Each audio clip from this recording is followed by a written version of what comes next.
प्रणाम गुरु माँ। मेरा नाम जूही मेहरा है और मैं हैदराबाद की रहने वाली हूँ और प्रोफेशन से एक टीचर हूँ।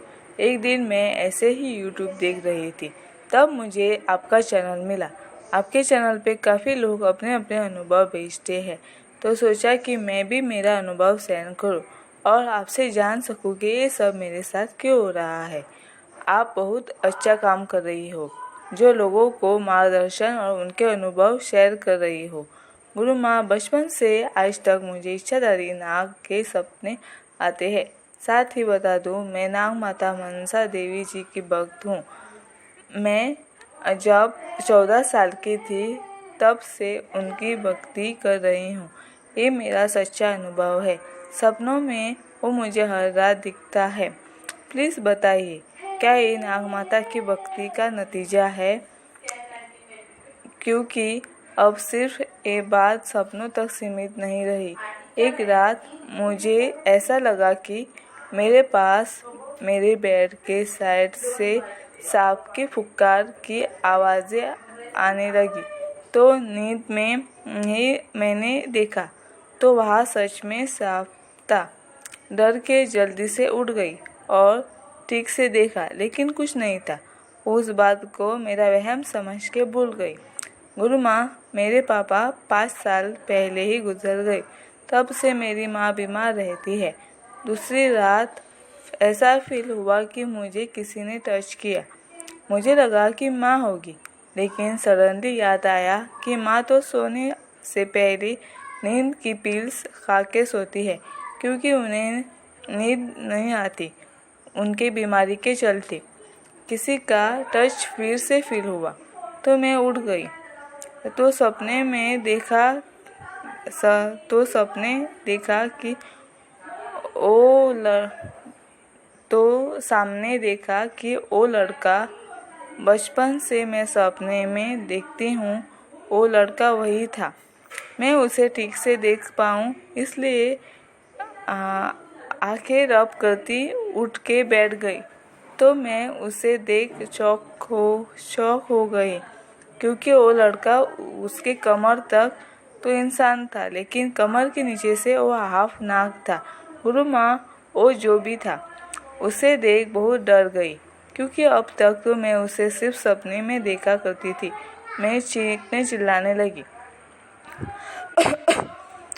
उसने कहा कि मुझसे डरो मत, मैं तुम्हें कोई नुकसान नहीं पहुंचाऊंगा। मेरा नाम रांश है और मैं एक इच्छाधारी नाग हूँ। इतना बोल के उसने मनुष्य का रूप ले लिया। थोड़ी सी हिम्मत कर मैंने पूछा, आप इच्छाधारी नाग है तो मेरे पास क्यों आए हैं? आपका मुझसे क्या काम है? आपका मुझसे क्या काम है? क्योंकि जहाँ तक मुझे पता है, इच्छाधारी नाग नागिन किसी के सामने यूं ही नहीं आते। तो वो बोला, हाँ, तुम्हारे सामने तो आना ही था, क्योंकि तुम मेरी पिछले जन्म की पत्नी हो और जन्म में तुम मेरी थी, मेरी हो और मेरी ही रहोगी। ये बात 900 साल पहले की है। पिछले जन्म में तुम्हारा नाम 90 साल पहले की है। पिछले जन्म में तुम्हारा नाम नियति था। तुम मेरी नागिन थी। हम दोनों नागमणि के रक्षक थे। एक दिन तुम्हें कुसर्पों ने धोखे से मार डाला। तब से मैं तुम्हारे लिए तड़प रहा हूँ। दोबारा तुम्हें खोना नहीं चाहता। तुम्हारे बिना मैं नहीं जी सकता। जब तुम मेरे साथ होती हो तब मैं खुद को पूरा महसूस करता हूँ।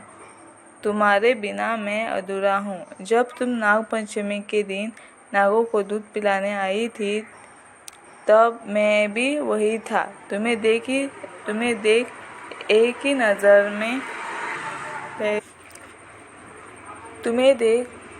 नज़र में पहचान गया कि तुम ही मेरी नागिन हो।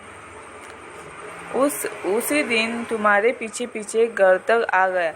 तुम्हें याद नहीं, तुम शिव वरदानी थी। मैंने पूछा कि इसका मतलब? उसने कहा कि मुझे शिव का वरदान था। तो मैंने कहा, मुझे नहीं लगता कि मैं ही आपकी नागिन हूँ। अगर हूँ तो आपके पास कोई सबूत है? उसने कहा, हाँ है। तुम्हारी गर्दन के पीछे एक जन्म चिन्ह है जो नाग की फन जैसा है। ये सुन मैं शॉक हो गई। मैंने पूछा, आपको कैसे पता? उसने कहा कि तुमने सबूत मांगा था तो दे दिया। ये जन्म चिन्ह कोई आम चिन्ह नहीं है। पिछले जन्म में भी तुम्हारी गर्दन पे था। मैं ये सब सुन शॉक थी क्योंकि मैं पिछले जन्म में विश्वास नहीं रखती हूँ। मैं कन्फ्यूज हो गई। वो समझ गया। उसने कहा, तुम फिलहाल सो जाओ, ज़्यादा मत सोचो, मैं कल आऊँगा। बोल चला गया। ये सब किससे बताओ, कुछ समझ नहीं आ रहा था। अगर किसी को बताया तो लोग मुझे पागल समझेंगे। गुरु माँ, यहाँ लोग अपने अनुभव शेयर करते हैं, इसलिए मैं भी बेच रही हूँ। फिर अगले दिन शाम को वो फिर से आया। तब मेरे रूम में मेरी माँ भी थी। उस नाग को तो देख वो बेहोशी हो गई। फिर उसने उनके सिर पर हाथ रख कुछ जादू किया और उनको होश दिलाया और सारी बात बताई। इस बार वो खाली हाथ नहीं आया था, उसके पास नागमणि थी। वो बोला, ये अलौकिक मणि है, इसमें बहुत अलौकिक दिव्य शक्तियाँ हैं, ये मैं तुम्हें दे रहा हूँ। मैंने उस नागमणि को हाथ में लेकर देखा। उस मणि में 100 हीरो की चमक थी। वो मणि अभी भी मेरे पास है। पता नहीं वो कौन सा मणि है और ये सब क्या चल रहा है, क्योंकि मैं इन सब में विश्वास नहीं रखती थी। मैंने कहा, मैं पुनर्जन्म में विश्वास नहीं रखती और अब तक इच्छाधारी नाग नागिन पे भी विश्वास नहीं रखती थी। सिर्फ लोगों से सुना था कि इच्छाधारी नाग नागिन होते हैं, लेकिन इस बात को मैं झूठ बोलती थी। लेकिन आपको देख विश्वास हो गया कि इच्छाधारी नाग नागिन होते हैं। वो बोला, हाँ ये ही सच है। मेरी नियति का जन्म तुम्हारे रूप में हुआ है। तुम पिछले जन्म में इच्छाधारी नागिन थे, इसलिए तुम्हें सपने आते हैं। मैंने पूछा, आपको कैसे पता? वो बोले कि मैं एक इच्छाधारी नाग हूँ। मेरे पास बहुत अलौकिक शक्तियाँ हैं जो तुम सोच भी नहीं सकती। मैंने कहा, ठीक है, मान लेती हूँ कि पास्ट लाइफ में तुम्हारी पत्नी थी, लेकिन इस जन्म में मैं एक आम इंसान हूँ और आप इच्छाधारी नाग है। मैं मनुष्य योनि से हूँ और मुझे नहीं लगता इंसान और इच्छाधारी नाग की शादी हो सकती है, तो आप मुझे भूल जाइए। तो उसने कहा, नहीं, कभी नहीं, तुम्हें मैं भूल नहीं सकता। तुम मेरे 100 साल का प्यार हो। मैंने पूछा तो अब क्या हो सकता है? वो बोले, देखो, सबसे पहले तुम मुझे आप कहना बंद करो। पिछले जन्म में तुम मुझे आप नहीं तुम ही कहती थी। और दूसरी बात, तुम इस जन्म में नाग माता के भक्त हो। उनकी पूजा पाठ कर तुम में अलौकिक शक्तियाँ पैदा हुई है, क्योंकि जो भी कोई उनकी पूजा पाठ साधना करता है उनमें अपनी खुद की शक्ति पैदा होती है। इसलिए तुम भी इच्छाधारी नागिन बन सकती हो और नागलोक में भी रह सकती हो। मुझे कुछ समझ नहीं आ रहा था कि क्या हो रहा है। ऐसा लग रहा था कि मैं सपना देख रही हूँ। कुछ खास क्रिया कर के तुम्हें इच्छाधारी नागिन बना दूंगा। सिर्फ महाशिवरात्रि तक रुकना होगा, क्योंकि एक खास क्रिया सिर्फ नागपंचमी या फिर महाशिवरात्रि पे ही कर सकते हैं। मैं बस तुम्हें फिर से पाना चाहता हूँ। बस इतना बताओ, तुम्हारा कोई बॉयफ्रेंड था या अभी है? मैंने कहा, कोई नहीं। तो बोले, तो फिर ठीक है। मैंने पूछा, अगर कोई लड़का मुझे पसंद करता है तो तुम क्या करोगे? तो वो बोला, तो फिर मैं उसे मार डालूंगा, क्योंकि हम नाग नागिन अपने प्यार पे किसी की नज़र बर्दाश्त नहीं करते। ये सुन मैं डर गई, क्योंकि एक लड़का है जो मुझे पसंद करता है। उसने पूछा, क्यों, तुम्हें कोई पसंद करता है क्या? मैं बोली, नहीं। अच्छा ठीक है, ये नागमणि संभाल के रखना, आज से ये नागमणि तुम्हारी है। मैं कल आऊँगा। अब मैं जा रहा हूँ, अपना ख्याल रखना, बोल मुझे हक कर चला गया। माँ ने पूछा, अब तुम क्या करोगी?